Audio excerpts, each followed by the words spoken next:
Tommy Shelby raises a gun to his best friend's head in front of armed witnesses and pulls the trigger. Blood, brain, matter, a body on the ground.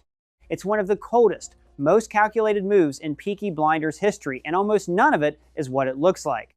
Today we're breaking down the full story behind the Danny Whizbang execution, the war trauma that caused it, the trick that made it work, and the tragic twist that comes later. Let's get into it. Before we get to the gun, you need to understand who Danny actually is. Daniel Owen fought alongside Tommy Shelby and Freddie Thorne in the tunnels of World War I, the same underground hell that shapes almost everything about Tommy's character in this show. War doesn't just end for these men when the fighting stops. It moves into their heads and stays there.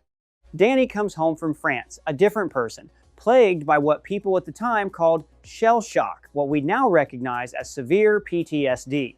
He earns the nickname Whizbang after the sound of incoming German artillery, because that's the sound his brain keeps replaying. Danny's condition isn't just background trauma, it has real consequences. During one of his psychotic episodes, fully convinced he's still fighting in the war, Danny kills a man with ties to the local Italian mob. He doesn't do it out of malice, he does it because in that moment, his mind has put him back in the trenches, surrounded by enemies, but the Italians don't care about context. A member of their family is dead, and they want the man responsible to pay with his life. This is where Tommy Shelby gets put in one of his tightest corners of the entire first season.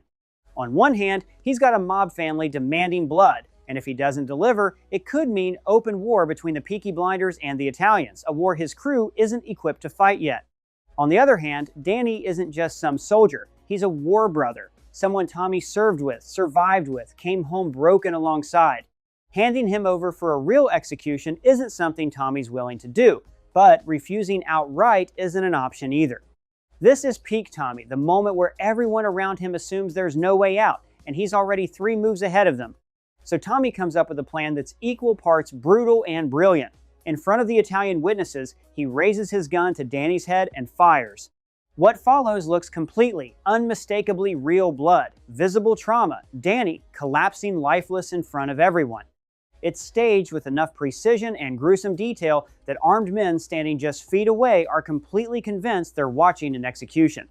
Here's the reveal. Tommy didn't load a real bullet.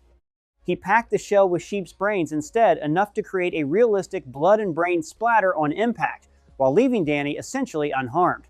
It's a disturbing amount of preparation and detail for a fake killing, and that's exactly the point. Tommy doesn't just solve problems. He stages them, down to the last gruesome detail, because a half-convincing lie gets you killed, and a fully convincing one gets you out alive. With the Italians satisfied that justice has been served, Danny's death buys the Peaky Blinders the peace they desperately needed.